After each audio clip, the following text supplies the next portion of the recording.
Hey guys, मैं आपका इंट्रोडक्टर finance. तो आज हम देखेंगे कि ये तो सभी आपको बताएंगे कि अमीर कैसे होते हैं एंड कैसे कैसे आप ज़्यादा एसेट्स बना सकते हैं, बट आपको कोई नहीं बताता कि किस एसेट्स में आपको इन्वेस्टिंग करना चाहिए। अगर यही नहीं पता होगा तो किस किस एसेट में आपने इन्वेस्ट किया उसका क्या फ़ायदा रह जाएगा। अगर बाय मिस्टेक आपने उस एसेट में कर लिया है तो वो आपके लिए कितना जो है आपके लिए कितना नुकसानदायक होगा। आप भी ये चीज़ सोचिए कि अगर आप किसी गलत चीज़ में इन्वेस्ट कर देते हैं तो वो आपके लिए कितनी बुरी सा हो सकती है आपके लिए एक। तो ये बिल्कुल इसी तरह है जैसे कि हम एक एग्जाम्पल से समझते हैं। जैसे कि हम एक मटके में पानी भर रहे हैं बट वो नीचे से टूटा हुआ है एंड हम ऊपर से पानी डाली जा रहे हैं डाली जा रहे हैं। तो इसमें ये मैटर नहीं करेगा कि आप पानी कितना डाल रहे हैं, ये मैटर करेगा कि आपका शेप कितना बड़ा है। एंड ये दैट्स वाई मैं आपको कहता हूँ कि अगर आप ऐसे एसेट्स में इन्वेस्ट कर रहे हैं जो आपको रिटर्न दें एंड ऐसे एसेट्स को भी देखिए जो आपके रिटर्न को घटाएं। वो ये दोनों एसेट्स आपके लिए मैटर करते हैं क्योंकि आपने by chance by mistake in assets में अगर कर रखा है तो अपनी इन्वेस्टमेंट जल्दी से जल्दी निकाल लीजिए जितनी जल्दी आप कर सकते हैं।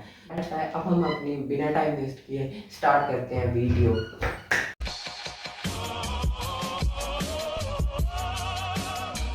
अब हमारा पहला पॉइंट है पेनी स्टॉक्स। अब नाम से तो आपको सभी को पता लग रहा होगा, पेनी मतलब ओनली पेनी पीपल बाय पेनी स्टॉक्स, ये एक कहावत भी है। तो मैं आपको यही बताना चाहता हूँ कि सोना सोने के भाव बिकता है एंड लोहा लोहे के भाव। क्योंकि अगर वो 100 रुपये का 10 रुपये 20 रुपये का स्टॉक है तो उसका कोई रीज़न है कि वो 10-20 रुपये का है। एंड जो 1000-2000 का है उसका भी कोई रीज़न है। आई नो कि फंडामेंटल स्ट्रॉन्ग होते हैं, बहुत सारी चीज़ें मैटर आ जाती हैं, बट 100 में से कोई एक स्टॉक ही ऐसा होता है जो आगे जाके अच्छा स्टॉक बन जाता है एंड वो आपको मल्टीपैगर रिटर्न्स देता है। एंड वो जो 99 होंगे वो एकदम डूब जाएंगे, क्रैश हो जाएंगे या वहीं पे ही कंसोलिडेट करते रहेंगे।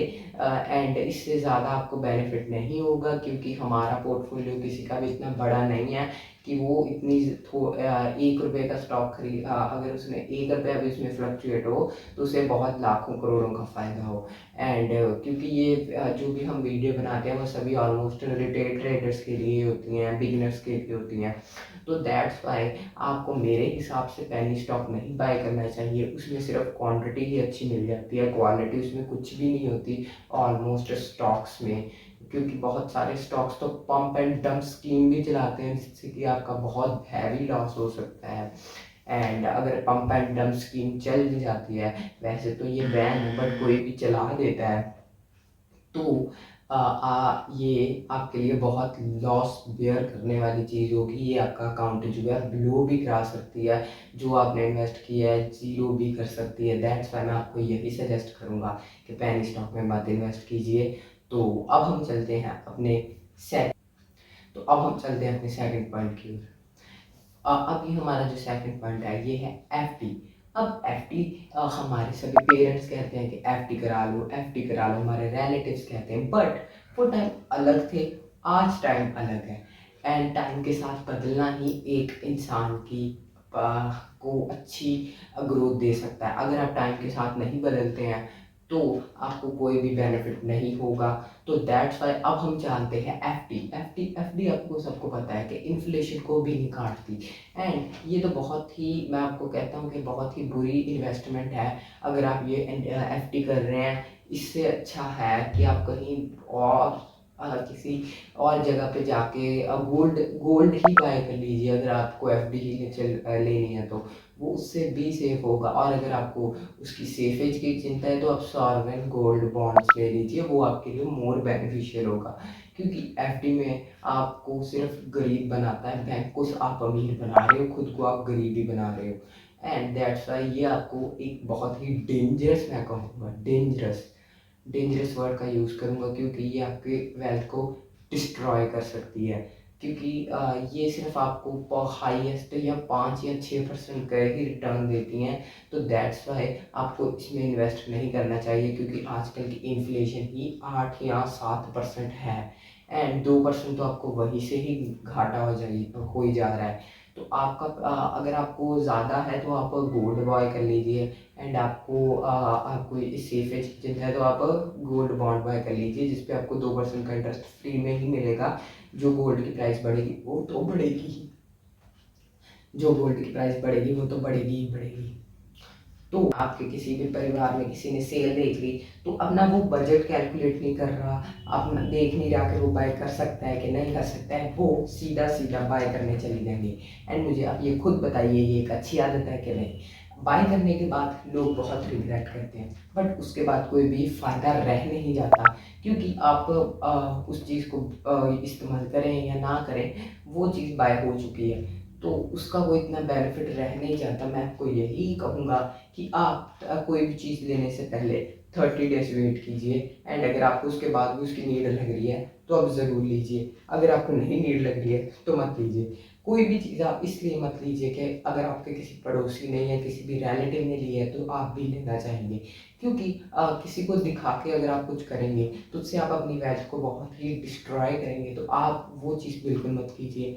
आप कुछ और मतलब आपको जो भी एसेट बन जाए उस चीज़ को बाय कीजिए, क्योंकि आपको वही चीज़, आपका बेनिफिट उसी में होगा। जो चीज़ किसी को दिखे ना, और आपकी वेल्थ भी बना रही हो, मतलब दिखे किसी को बट लॉन्ग पीरियड में दिखे, क्योंकि अगर आप शो ही करते रह जाएंगे, अगर आप ऐसी चीज़ें लेंगे आईफोन या ऐसी बहुत बड़ी बड़ी बड़ी चीज़ें, तो आपको उस चीज़ों का कोई बेनिफिट नहीं होगा, क्योंकि आईफोन या कोई भी और इतने बड़े बड़े गैजेट्स जो आते हैं इतने महंगे महंगे, वो आपके लिए एक लाइबिलिटी ही बनेंगे। अगर आप कंटेंट क्रिएटर हैं या कुछ हैं तो फिर आप उन्हें ले लीजिए, या आप कुछ ऐसे है एक्टर जो आपको प्राइवेसी बहुत मैटर करती है, तो दैट्स वाई तब आप लीजिए, क्योंकि वो आपकी नीड है। एंड आप शो केस के लिए, फ्लेक्स के लिए मत लीजिए कि मुझे इसके आगे फ्लेक्स करना है कि मेरे दोस्तों के पास है तो मेरे पास भी होना चाहिए। तो सबसे बुरी चीज़ की ओर ये है क्रेडिट कार्ड। ये आपको गरीब, बहुत गरीब एंड बहुत ज़्यादा गरीब बनाता है, क्योंकि क्रेडिट कार्ड आपको अब बहुत आपकी पूरी लिमिट तक यूज़ करने का आपको ऑफर देता है। आप 10 लाख 20 लाख आप इतना तक यूज़ कर सकते हैं, अगर आपकी क्रेडिट लिमिट की ज़्यादा है, क्रेडिट लिमिट ज़्यादा है तो ये मुझे आपके पास आप वो पैसा भी यूज़ कर सकते हैं जो आपके पास है ही नहीं।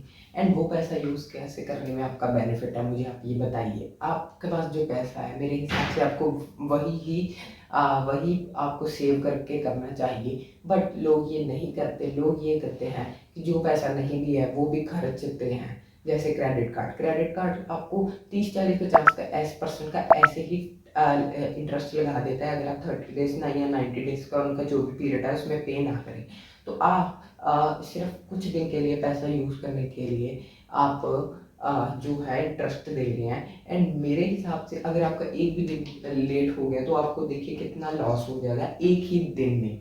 तो अगर आप भूल जाते हैं या कुछ प्रॉब्लम आ जाती है, कुछ भी प्रॉब्लम आ जाती है, तो उसमें आपका कितना लॉस हो रहा है ये आप सोच लीजिए।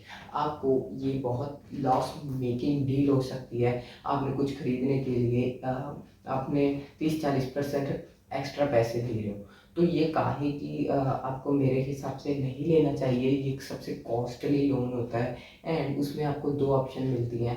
आपको हमेशा फुल पेमेंट ही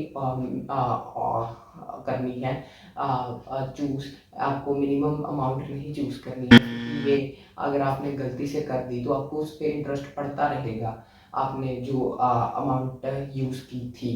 क्योंकि उसमें से उसने थोड़ा ही पे करने के लिए कहते हैं, मिनिमम मिनिमम। तो आप मिनिमम मत कीजिए, आप फुल्ली पेमेंट कीजिए अगर आपने यूज़ कर ही ली है। क्रेडिट कार्ड अच्छे हैं, बट अगर आप उसे सिर्फ ऑफर्स के लिए या इस चीज़ों के लिए आप यूज़ करते हैं, इसलिए नहीं यूज़ करते खर्चे खुर्चे करने के लिए या कुछ बाय करने के लिए फालतू का अपने शोकेस करने के लिए, तो दैट्स वाई मैं आपको यही कहना चाहता हूँ कि ये आपको चार्ट बहुत गरीब बना सकते हैं। तो आप इन चीज़ों में मत इन्वेस्ट कीजिए, ये ऐसे मत कीजिए, इसे use. And thank you for watching guys. मिलते हैं